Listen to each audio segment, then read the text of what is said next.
is a true Utah treasure story that happened in the 1920s that involved the famous spiritualist Edgar Cayce and a whole group of what was remnants of the old Wild Bunch gang, and a big gun battle that took place with a lot of people losing their lives. In the early 1980s, I'd learned about the Lost Rhoades mine in the Uinta Mountains, and so I was doing a lot of studying on that, trying to see if I could pinpoint some of the locations. So I'd take some of my treasure maps, some maps, and treasure hunting books to work with me, and on my lunch and break times, I'd kind of study these maps while I was working with an older gentleman named Howard Davidson, and he seen what I was doing, and he told me, let me tell you a story about my father, who went on a treasure expedition into the Uinta Mountains by Mirror Lake with remnants of the old Butch Cassidy and Sundance Kid gang. So Howard told me the fascinating story about this treasure expedition and who was involved. Now, in 1989, Howard's nephew, Lee Davidson, wrote an article in the Deseret News telling about this, and he wrote about it a lot better than I could tell it. So I'm just going to read parts of what he wrote in this newspaper article, but I'm going to interject some things here what Howard told me, because not everything's told in this newspaper article. So with that, here we go. Old-timers say that somewhere in the Uinta Mountains are 7 mines lined with rich, unbelievably pure gold that supplied the Aztecs with their treasures and spawned rumors about the 7 golden cities of Cibola sought by early Spanish explorers. The stories of those who chased the gold are stories of misery. Some gold seekers who were killed by Indians, some froze to death, some even killed each other, and the few who reportedly saw the gold were prevented from claiming it because of untimely deaths or government red tape. My grandpa, Amasa Davidson, against his better judgment, was talked into joining a group that searched for the gold in the 1920s. The trouble was that many in the party were outlaws, remnants of the Butch Cassidy's Wild Bunch. My grandfather's story started with the story of Thomas Rhodes. Perhaps part legend, it's as real as I can reconstruct from relatives and books.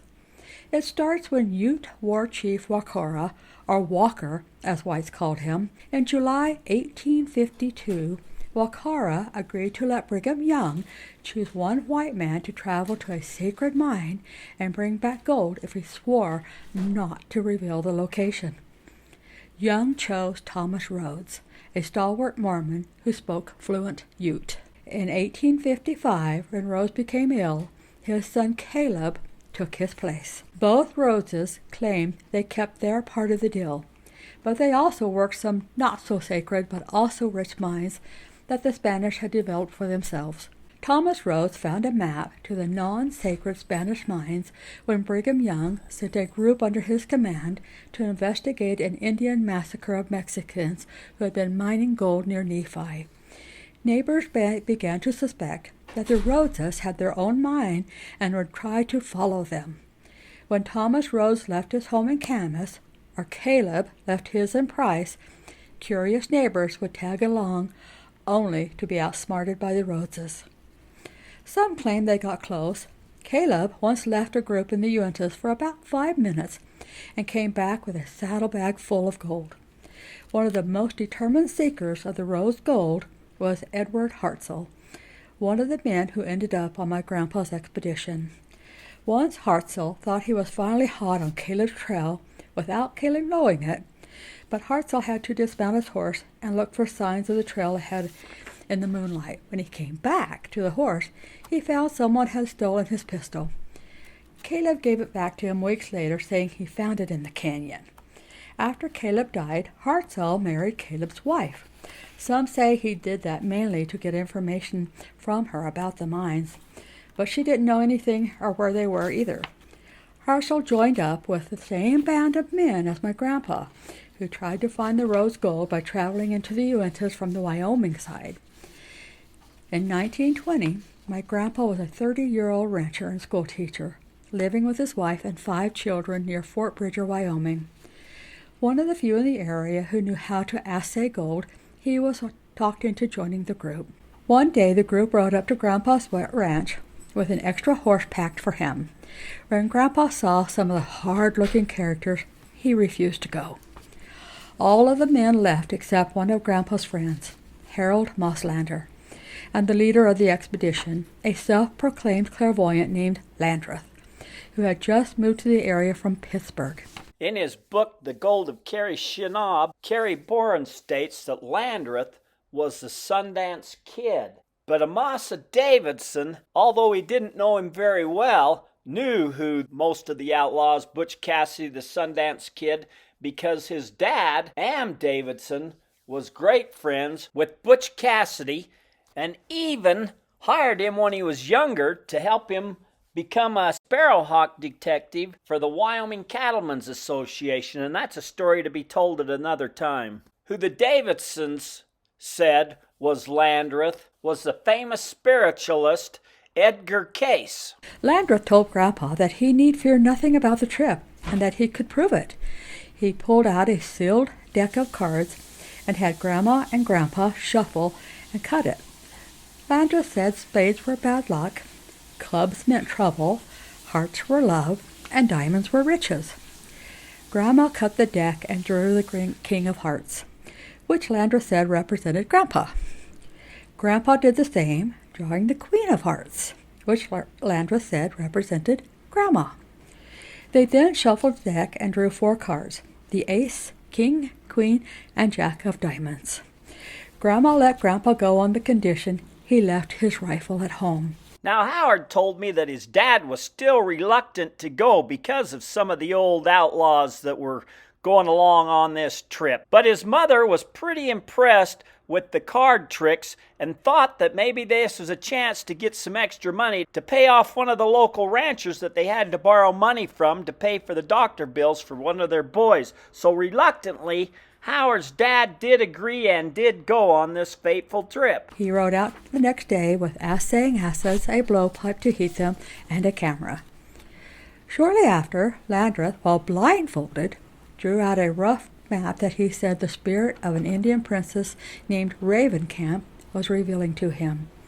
He described the lake where they were to camp that night and said that above it appeared to be giant castles. The men in the group became excited because Landreth had described a place they all knew well, even down to rocks that looked like castles. In subsequent days, Landreth pulled out a compass that he said pointed toward the gold instead of to the north. He said it stopped working if the men didn't believe, and Grandpa supposedly was the biggest non-believer, which caused friction. Landreth also could look at the men in the group and tell them things about their past that no one else knew. He even told one man he had killed and cut up a child. That man was the Sundance Kid, who was also along on this fateful expedition. Howard's dad had heard the stories how the Sundance Kid had rode into one of the local ranchers there in Wyoming, grabbed a small kid by his feet, swung him around, bashed him into a fence post, and then dropped him down into a well. And that's one of the reasons that Howard's dad was reluctant to go on this expedition. That kept the men in line, except for Grandpa and his friend Mosslander, of whom Landreth never seemed to discern anything. Eventually, Landreth led the group to an old cabin, which Grandpa later said was on the shores of what is now called Scout Lake by the Boy Scouts Camp Steiner. After supper, all of the men, except Grandpa, Mosslander, and a Wyoming neighbor called Ernest Roberts, went off by themselves for about an hour. Grandpa told the others he had a sense of danger. The next morning, Landreth told the others at breakfast that the Indian princess had led them to the cabin for a purpose. He said the gold they would soon find should be given to him to start a church. That angered many. Landreth then asked that he be blindfolded so the Indian princess could help him draw a map for the final short distance to the gold. But his pencil did not move. Then he called upon God to direct him, but nothing happened. In anger, Landreth threw off the blindfold and announced he would find the gold by himself. One of the outlaws then took command. He placed another old outlaw from Price in charge of Grandpa, Mosslander, and Roberts, and told him not to let them get away from the cabin. Now, according to Howard, The old outlaw that was told to guard over his dad, Mosslander, and Robertson was Matt Warner. Now, Matt Warner recognized Howard's dad, Amasa Davidson, as being the son of Am Davidson, who was great friends with Butch Cassidy and who used to trade horses with him. So because of that, he took sympathy on Howard's dad and told him the plan of what was about to happen. He paired others off to go in different directions to look for gold, and he took Landreth with him. During the day, the guard told Grandpa and the outlaw leader the night before had told the others that Grandpa, Mosslander, and Roberts should be killed as soon as the gold was found. They had even run their horses off. So he told Grandpa that no matter how rich any found gold was, he should tell them it was fool's gold. The outlaw also slipped him a gun. When they ran the horses off, Howard's dad had a special type of hobble on his horse, which was kind of like a Chinese puzzle, and the outlaws couldn't figure out how to get that hobble off of his horse. So they thought about shooting Amasa Davidson's horse, but then they thought that would alert him to the trouble, and they also thought it might bring attention if there was any Indians around. So they just swatted him and shoot him off. At the Scout Lake camp, all the men, except 2, returned before sunset, but had found nothing. Just as it was getting dark, the last 2 returned. The outlaw leader asked them what they found, and one man said, "Nothing." Landreth yelled that he was lying and stepped forward toward him to search him. The man reached for his gun, but the outlaw leader shot him in the back. They brought the wounded man to the fire, where Landreth searched his pockets, which were full of rich, gold-bearing rock, some of it almost pure. The outlaw leader asked him where the mine was. The man said, "We found over in, go to hell." That outraged the outlaw leader, who shot him dead. He then ordered Grandpa to test the rocks with his assaying acids. He did, and said they were worthless fool's gold. The outlaw leader looked at the gold, then looked at Grandpa, slowly drew his gun, but before he could fire, Mosslander shot him dead. That old outlaw that was doing the shooting was Rock Pope, brother to the sheriff over in Vernal. Now, Howard said that his dad said a miracle saved his life, and what happened was that Rock pointed his gun over at Howard's dad, pulled the trigger, but it misfired. At that time, Mosslander and Howard's dad both pulled their guns and started shooting and took off running and headed for the hills. Now, they're not really sure whose bullet actually killed Pope, whether it was Howard's dad or whether it was Mosslander's, but later on the Pinkertons started coming around trying to ask questions, trying to figure out and trying to say it was a murder and trying to pin it on to either Howard's dad or Mosslander. And so this story really wasn't told until after Howard's dad passed away. Everyone then started shooting. Grandpa and Mosslander ran together, firing behind them as they went and headed north to Wyoming. They said they ran so hard downhill that they even knocked over some trees. My grandpa later found he had stuck one of the pieces of the ore in his pocket when he started running. He donated it later to the University of Wyoming in the 1930s, but the officials there said records are not good enough to verify that. Grandpa and Mosslander found one of the horses that had been run off and headed home. Several men in the group had been killed, but many survived, including Landreth. Roberts returned home days later, wounded in the groin. The wound eventually killed him. My father says the outlaw showed up at Grandpa's ranch and started digging around. Grandpa ran them off with the help of his brothers. Later, Grandma and her oldest son were shot at while working in the garden. She talked Grandpa into accepting a teaching job offered far away in northern Wyoming.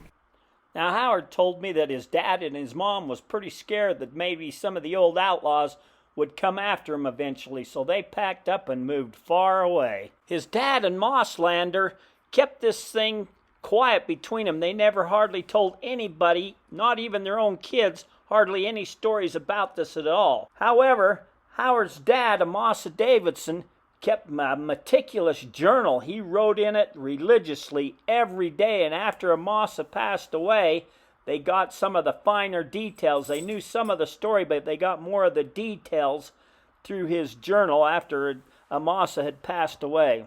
Grandpa talked a little about the trip to family members.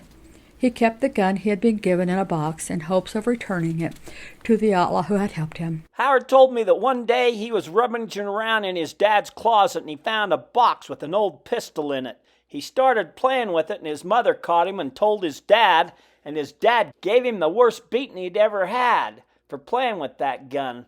He said that years later, a newspaper article came out that showed Matt Warner was going to be the sheriff in Price, and Howard's dad said that's the man that gave him a gun and saved his life. A while later, he seen his dad get that shoebox out, take it and get in the car and took off.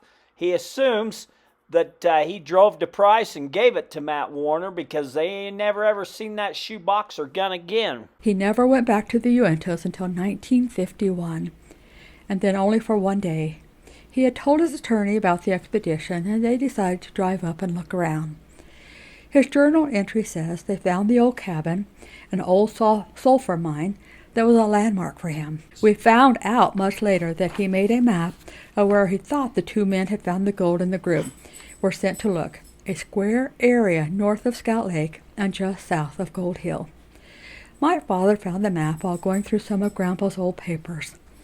Grandpa, in very light red pencil, had traced in the route his expedition had taken. It is barely noticeable among the other red and black lines on the map. My father, I, and a Deseret News photographer recently went to the area to see if we could see any signs there of the gold or the cabin mentioned by Grandpa. Where my father thought the cabin stood, we found Camp Steiner's amphitheater for scouts. It is made of logs laid on the ground. We noticed many of the logs were notched, meaning they were once part of an old cabin. The site matches stories from my grandfather.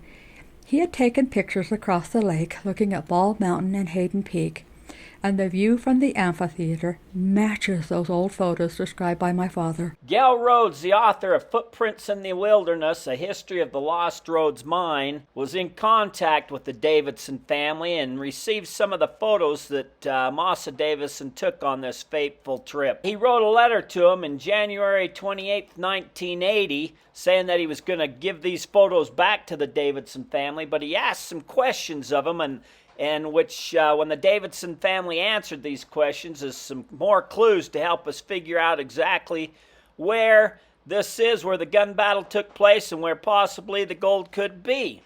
So in that letter, skipping down through it, it says, I have a couple of questions.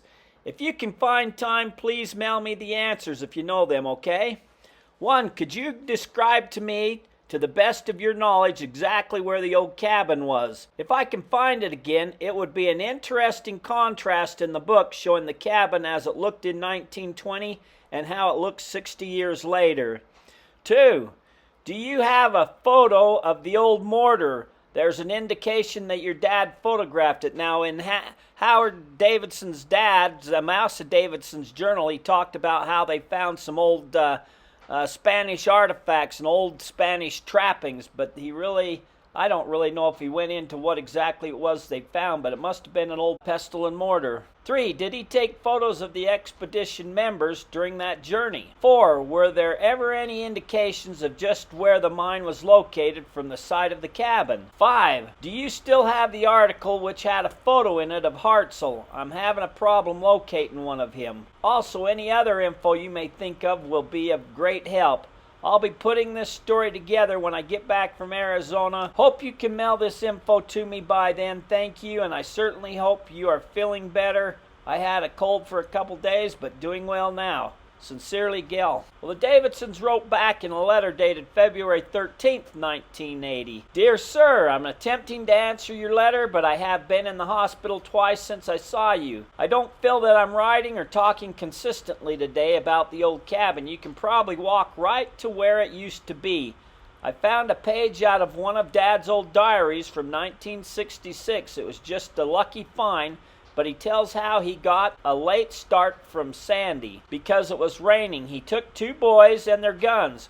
One was my youngest brother, and I have not yet found out who the other one was. They picked up Senator Elias Day, and the idea was to show Day the cabin and the gold area. Dad had never been into the mountains from the Utah side, and had only been into the mountains from the Wyoming side for a few minutes in 1952. since 1920. The snow then was 10 feet deep back in 1952. Dad first drove to Camas as was going up to Mirror Lake, but the country did not look right to him, and he had to stop the car 2 or 3 times to get a look at the country. Finally, he found himself and drove right to the Boy Scout camp, Camp Steiner. He talked to the ranger there, and the ranger sent his young son with Dad to show him the way to the old cabin. Dad said he did not need the boy, that he knew exactly where the cabin was and where he was. Dad said the cabin was no doubt the same one. Everything matched exactly. The trails now growing dim, streams, mountains, but the cabin had now fallen clear down. Dad is supposed to have taken a picture of the wreckage, but none of our family has ever seen it. You must remember, Dad was married to his 3rd wife at that time. Howard's mother passed away, and so after that, Howard's dad remarried 2 other times. Dad was married to his 3rd wife at that time, but she says she has hundreds of pictures or gave them to the grandchildren to play with, but cannot help on this photo. Dad also says the photos he took in 1920 and thought were of Mirror Lake area are really of the Boy Scout Lake instead. In Gail Rhoades' book, Footprints in the Wilderness, he labeled the photos of where they were according to the Davidson family, and the Davidson family had it wrong because his dad had labeled them Mirror Lake. This agrees with what so many experts we have shown the pictures over the last 6 years say. About 5 or 6 years ago, the Forest Service set fire and burned every old cabin in the mountains. At that time, they cleaned up and hauled away the old Rhoades cabin, or what was left of it. My brother claims that one can take the picture I gave you and walk and find the old cabin site in the summer, not in the winter. He also suggests that there might be a ranger on duty there or near there that would still have the knowledge of the old cabin's location. You know, this was clear back in the 1980s, so I doubt that's the case now. I'm glad I found that page in his diary. You note that he went right back to the cabin from an early different direction and after an absence of 46 years. I do not have any photographs of the old mortar. We used to have them. I do not believe that I have seen them since World War II. I would say that they are non-existent today, and for that I am the poorer. I'm sure there were no pictures taken of the expedition.